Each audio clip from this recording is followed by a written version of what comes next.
दोस्तों, कल पूरा दिन CWC की मीटिंग पर देश के पत्रकारों की नजर रही, क्योंकि मल्लिकार्जुन खड़गे कह चुके हैं कि अब राहुल गांधी भारत जोड़ो यात्रा की तर्ज पर ईवीएम के खिलाफ एक जन आंदोलन खड़ा करने वाले हैं। इसे लेकर ऐसा लग रहा था कि शायद CWC यानी कि कांग्रेस वर्किंग कमेटी की बैठक में कोई प्रस्ताव लाया जाए ईवीएम के खिलाफ, लेकिन ऐसा हो नहीं पाया। तो फिर सवाल लोगों ने उठाने शुरू कर दिए कि क्या कांग्रेस पार्टी खुद ईवीएम के मुद्दे को उठा तो रही है, लेकिन उतने बढ़ चढ़कर तो नहीं उठा पा रही जितना उसको उठाना चाहिए। इस बीच कांग्रेस पार्टी के हाथ मजबूत करने के लिए उसके सहयोगी भी खड़े हो गए हैं। शरद पवार ने चुनावी मैनेजमेंट को लेकर बड़ा आरोप लगा दिया है बीजेपी पर। सब कुछ जानिए तफसील में। अब वो ये दोस्तों कि मल्लिकार्जुन खड़गे ने सबसे पहले ईवीएम के खिलाफ बयान दिया कि राहुल गांधी जिस तरह से भारत जोड़ो यात्रा के जरिए लोगों को जागरूक कर चुके हैं अलग अलग मुद्दों को लेकर, अब हम ईवीएम के मुद्दे पर लोगों को जागरूक करेंगे और हमें बैलेट पेपर की वापसी चाहिए। इसके बाद जब कांग्रेस वर्किंग कमेटी की कल बैठक हुई तो हर कोई उम्मीद कर रहा था कि ईवीएम के खिलाफ कोई प्रस्ताव लाया जाएगा, लेकिन ऐसा हुआ नहीं। बहुत से लोग कहते हैं दोस्तों कि कांग्रेस पार्टी ठंडा करके खाती है। कई बार बहुत से मुद्दे गर्म होते हैं, लेकिन उस वक्त उस मुद्दे पर कोई एक्शन नहीं लेती। लेकिन कई बार ऐसा होता है दोस्तों कि मुद्दे बहुत ज़्यादा ठंडे हो जाएं उस पर, उसके बाद फिर एक्शन कोई फ़र्क नहीं पैदा कर पाता। कांग्रेस पार्टी आखिर ईवीएम के खिलाफ कोई बड़ा प्रस्ताव क्यों नहीं पास करवा पाई CWC की बैठक में? और क्या CWC की बैठक में या कांग्रेस के बड़े नेताओं के बीच ईवीएम के अलावा भी कुछ मुद्दे थे जो चर्चा का विषय बने हुए थे? सब कुछ जानिए, लेकिन उससे पहले शरद पवार ने बड़ा बयान दे दिया दोस्तों। चुनावी मैनेजमेंट को लेकर उन्होंने बड़ा बयान दिया है और उन्होंने कहा है इस मुद्दे पर पूरी जनता को एक जन आंदोलन तैयार करना होगा। ऐसा लगता है कि देश में संसदीय लोकतंत्र प्रणाली नष्ट हो जाएगी।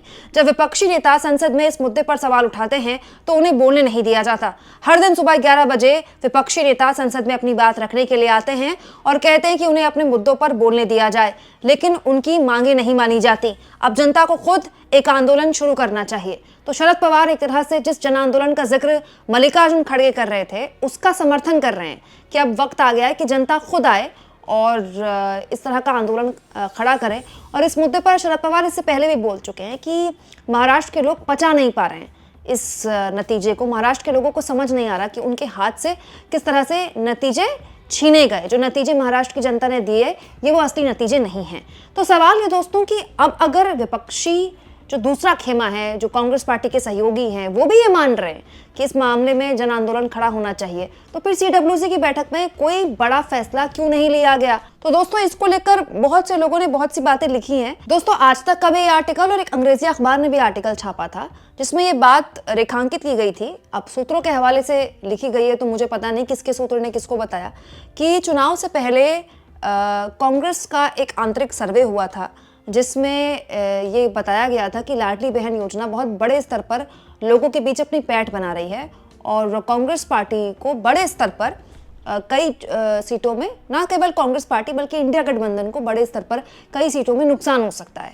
ऐसा कांग्रेस का आंतरिक सर्वे कहता है। हालांकि इसको लेकर हर तरह का पक्ष खबरें उड़ाता है दोस्तों। जो ये पत्रकार खबरें छाप रहे हैं इनके पास कहाँ से खबरें आ रही है, ये अपने आप में कॉन्स्पिरेसी भी हो सकती है। आजकल आपको पता ही है, सूत्रों के नाम पर कुछ भी छाप देते हैं लोग।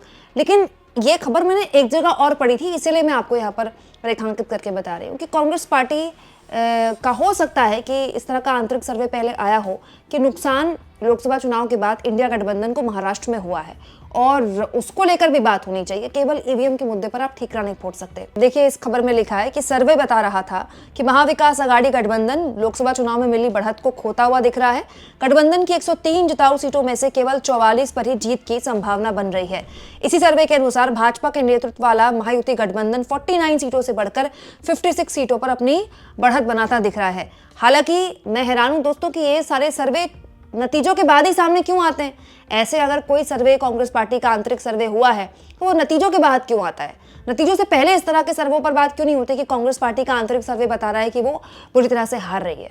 इसलिए मैंने कहा कि इस तरह की खबरों पर पूरा विश्वास नहीं किया जा सकता। लेकिन ये बात सही है दोस्तों कि ईवीएम के मुद्दे पर अलग अलग जो राजनीतिक दल हैं अलग अलग राज्यों में उनका मुखरता से अब बोलना है। बल्कि अखिलेश यादव ने तो इसी लोकसभा में कहा था कि जब वो 80 की 80 सीटें जीत जाएंगे तो भी वो मशीन पर विश्वास नहीं करते। ये भी कहा था उन्होंने कि ईवीएम से ही चुनाव लड़कर ईवीएम को ही हटाएंगे वो। अखिलेश यादव ने बात कही थी। इसके अलावा दोस्तों शरद पवार तो अब खुलकर बोल ही रहे हैं। इसके अलावा मायावती भी उपचुनाव में हारी उत्तर प्रदेश में, तो उन्होंने भी अब मशीन पर सवाल खड़े कर दिए हैं। तो आप कह सकते हैं कि एक कॉन्शियसनेस पैदा हो रही है। आप भी देखिए कमेंट बॉक्स मेरा भरा हुआ है इस तरह की कमेंट्स पे, जिसमें लोग लगातार मशीन पर सवाल खड़े कर रहे हैं। और बात केवल मशीन की नहीं है, कांग्रेस पार्टी ने इसको लेकर प्रेस कॉन्फ्रेंस भी की कि बात केवल मशीन को लेकर नहीं है, बात पूरे चुनावी मैनेजमेंट को लेकर है। चुनाव आयोग अलग अलग मुद्दों पर शांत हो जाता है। पूरे के पूरे चुनावी मैनेजमेंट पर कांग्रेस ने सवाल खड़े किए कि कैसे हमारे जो समर्थक एरिया है, जहां पर हमारा वोट ज्यादा है, वहां पर वोट को हटा दिया जाता है, बहुत सारे वोटर लिस्ट में गड़बड़ झाला किया जाता है। बीजेपी ये सब कुछ करती है और इसको लेकर चुनाव आयोग में भी शिकायत की थी कांग्रेस पार्टी ने, लेकिन इसका कुछ हुआ नहीं। उस पूरे के पूरे चुनावी मैनेजमेंट को लेकर दरअसल कांग्रेस पार्टी ने इसको लेकर एक प्रेस कॉन्फ्रेंस भी की थी। सुनिए पवन खेड़ा ने क्या कहा था। प्रधानमंत्री जी के अपने भाषण पुराने ईवीएम के खिलाफ मैं आपको भी भेज देता हूं, और अगर आपके पास प्रधानमंत्री का तो नंबर नहीं होगा, हिरेन जोशी का तो होगा, उन्हें भेज दीजिएगा तो मालूम पड़ जाएगा क्या तब वो गुस्से में बोलते थे। तो बात सिर्फ ईवीएम की नहीं है, जैसा कि जयराम जी ने और वेणुगोपाल जी ने बताया आपको। बात पूरी चुनाव प्रक्रिया की है। वो प्रक्रिया तब शुरू होती है जब हम लगातार शिकायतें कर रहे हैं कि साहब इलेक्शन कमीशन की वेबसाइट में घुसकर नाम काटे जा रहे हैं भारतीय जनता पार्टी के नेताओं द्वारा, विधायकों द्वारा, और नाम जोड़े जा रहे हैं, रेड कलर से मार्क किए जा रहे हैं कि हमारे वोटर नहीं, इनके नाम काट दो। ये शिकायतें लिखित रूप में पूरे इंडिया गठबंधन ने महाराष्ट्र में दी हैं चुनाव अधिकारी को, उस पर कोई जवाब तक नहीं आया। ऐसे ही हरियाणा चुनाव की रात रिजल्ट्स के दूसरे दिन हमने चुनाव आयोग के पास जाकर 10 नेता गए और 99% बैटरी वाला मुद्दा उठाया, कोई जवाब नहीं आया। लगातार तो प्रक्रिया की बात हो रही है, सिर्फ ईवीएम की बात नहीं हो रही। पूरी चुनावी प्रक्रिया को किस तरह से उसके साथ समझौता किया जा रहा है, how it's being compromised, is a cause of concern not just for a political party but for every single voter, because all of us are stakeholders of democracy.